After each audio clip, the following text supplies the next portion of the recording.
Eric et Patrice, cette fois-ci on va découvrir une autre salle très évocatrice pour le coup, parce qu'il y a de tout, il y a des uniformes, il y a des journaux je crois, enfin dites-moi un peu tout ce qu'on peut découvrir ici.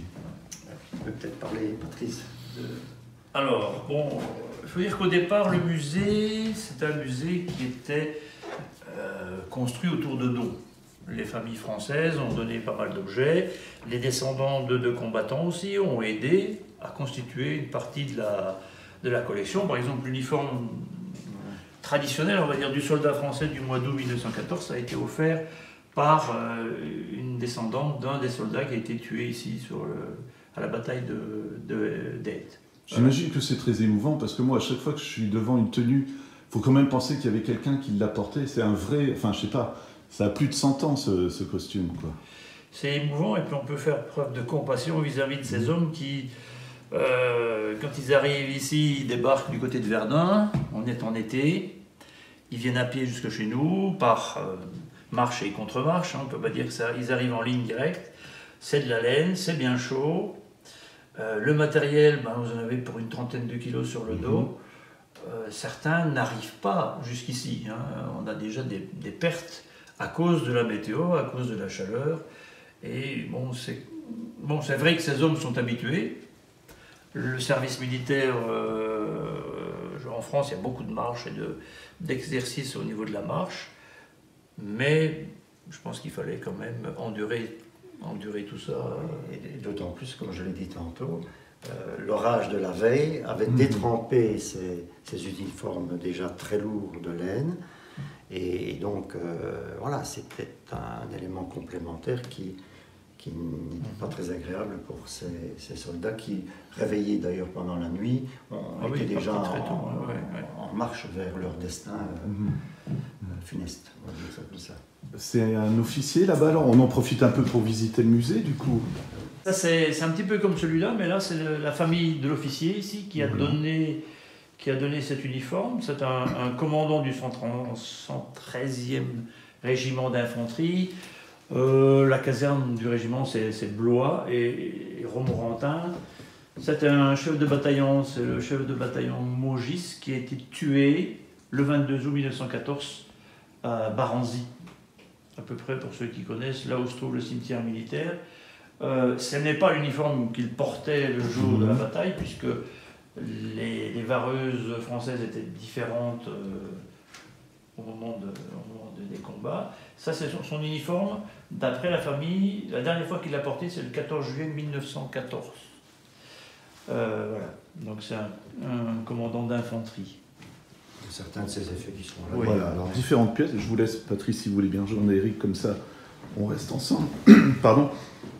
Autant d'éléments personnels, ou est-ce que là c'est aussi des pièces qu'on a peut-être retrouvées, mais je pense pas, parce que vu l'état où elles sont quand même en parfait état. Là, le portefeuille, c'est son portefeuille, ça qui a été récupéré sur le corps, parce que le commandant Maugis a été enterré plusieurs fois ici sur le site de la bataille, et puis sa famille a récupéré le corps quelques années après les combats, après la fin de la guerre, et il y avait son portefeuille toujours dans sa poche.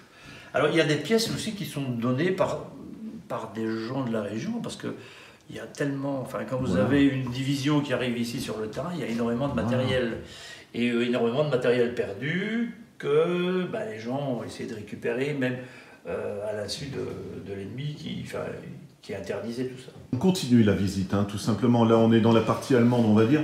J'invite vraiment les gens à venir découvrir ce musée, je le dis déjà, parce que c'est très émouvant.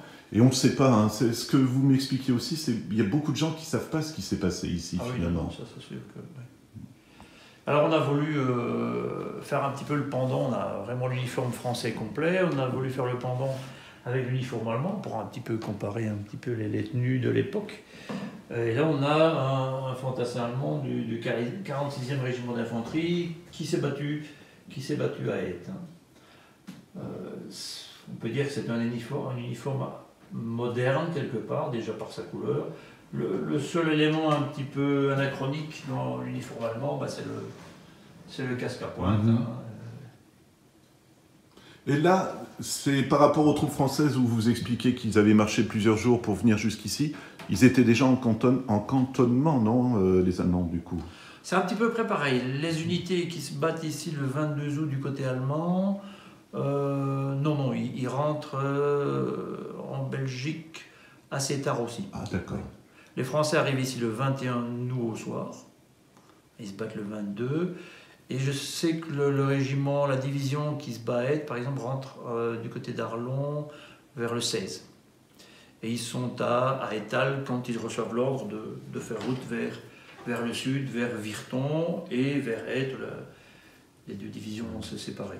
Voilà. Là aussi, donc, des pièces qu'on a retrouvées dans la région, ou comment ça s'est passé? Certaines ont appartenu à des troupes qui se sont battues dans la région, principalement du côté de Rossignol, parce que le collectionneur qui a mis en dépôt ces pièces-là recherche un petit peu des pièces qui ont appartenu à des unités allemandes s'étant battues dans la région. Ouais. Je reviens sur le combat. Comment on a reçu l'ordre comme ça d'un coup de partir au combat? Comment ça s'est passé? Est-ce que c'était des échauffourées qui ont enclenché tout le combat, ou est-ce qu'on a des traces de ça? C'est ce qui lance plus ou moins la guerre quand même. Au niveau des ordres? Oui. Il y a des ordres de marche qui ont été donnés par l'armée française. Et donc, à un moment donné, il y a un objectif, un point à atteindre. Et puis, à un moment donné, on est confronté à l'armée adverse de manière un peu surprenante. C'est souvent surpris. Et puis voilà. Et le problème, c'est qu'à partir du moment où l'état-major a décidé qu'on devait atteindre un endroit bien précis, les généraux, je pense notamment à Rossignol, ont voulu faire sauter ce qu'ils considéraient comme étant un verrou, mais le verrou correspondait quand même à une troupe beaucoup plus nombreuse que ce qu'ils n'avaient pensé. Et donc, d'où l'envoi de troupes, et encore de troupes, je pense, aux coloniaux, vraiment à la mort, quoi. Surtout qu'ils avaient un endroit là un peu plus stratégique. Et donc voilà, c'est la confrontation de deux armées qui ne s'attendent pas à se rencontrer là, à ce moment-là. Ça me fait penser à ce qu'on disait au début, là, tous les objets abandonnés. Est-ce que c'est une préfiguration de la guerre? En fait, on ne s'attendait pas à ce que ça se passe comme ça, et plus tard, on va, comment on va dire, retravailler la façon de faire la guerre, ou pas? Comme je l'ai dit tantôt, on est en août 14 dans une guerre de mouvement. À partir du moment où ça va se stabiliser, notamment avec le front de Verdun en 1916, les choses vont complètement changer. L'organisation va être différente, la stratégie va être différente. Et encore après, en 17, lorsqu'on va se rendre compte que finalement on ne va pas pouvoir aller au-delà de Verdun, l'armée allemande va même se réorganiser, toute l'administration ici dans la région de Virton, Florenville, Arlon, ce qui va être aussi plus préjudiciable, notamment à la population civile, puisqu'on va être en zone d'étape, donc sous gouvernement et autorité purement militaire. Donc ça va être encore quelque chose de tout à fait différent. Je pense notamment à Virton, qui va devenir, donc en 1917, le chef-lieu de la zone d'étape. Ils vont devoir accueillir toutes les troupes allemandes, au détriment évidemment des civils, plus évidemment le régime militaire très, très dur de la 5e armée. Donc c'est en fonction, je vais dire, de l'évolution des combats et de l'avancée ou du retrait des troupes que les états-majors s'adaptent forcément. Il faut aussi préciser, parce qu'on parle toujours aussi de grands noms pendant la guerre, que du côté allemand, ici, il y a eu des personnalités, on va dire. Oui, vous avez eu notamment le fameux baron rouge, Manfred von Richthofen, qui au départ donc, était un cavalier allemand, un Ulan. Donc vous avez ici une lance du 19e Ulan, lui il appartenait au premier Ulan. Et donc il a combattu ici donc, le 22 août. Et puis, comme je l'ai expliqué tantôt, à partir du moment où on arrive à une guerre de position, on n'a plus besoin nécessairement de cavaliers de reconnaissance, donc ce sont des soldats qui ont dû se reconvertir dans d'autres armes. Et lui, il s'est reconverti dans l'aviation, il a été célèbre parce qu'il avait un triplan rouge. Est-ce qu'il a volé dans la région? Parce que moi, il me semble, c'est du côté de Thélancourt, où il y a un panneau historique et ils en parlent. Mais est-ce que je me trompe ou pas? On parle beaucoup de Göring. Ouais. Dans la région. Göring, ouais. Beaucoup de Göring. Je ne sais pas s'il a volé, non. Je pense qu'il a été tué du côté de la Somme, hein, par Voilà. un pilote anglais. Mais je ne suis pas sûr. D'accord. Je sais, par exemple, ici on avait un terrain d'aviation ici entre Virton-Chenois et Saint-Marc, hein, à partir de septembre 1917. Et là, on a une escadrille bavaroise à 34B, dont le chef d'escadrille a été le successeur d'Hermann Göring. Quand Göring a commencé à négocier avec les Alliés, Hitler l'a démis de ses fonctions et a nommé Robert von Greim comme chef de l'armée Hitler en Allemagne, vraiment tout à la fin de la guerre. Et Robert von Greim est venu ici à Solumont, il a commandé l'escadrille qui était sur le terrain de Solumont. Mais des terrains d'aviation, il y en avait partout, on dit Telencourt, il y avait l'Environ, il y avait Abbé où il y avait une usine, on va dire. Oui, une usine de montage d'avions. Montmédy aussi, si je ne me trompe pas. Oui, Montmédy, du côté d'Iry-les-Prés. Non, pas Iry-les-Prés, Tonnes-les-Prés. Voilà.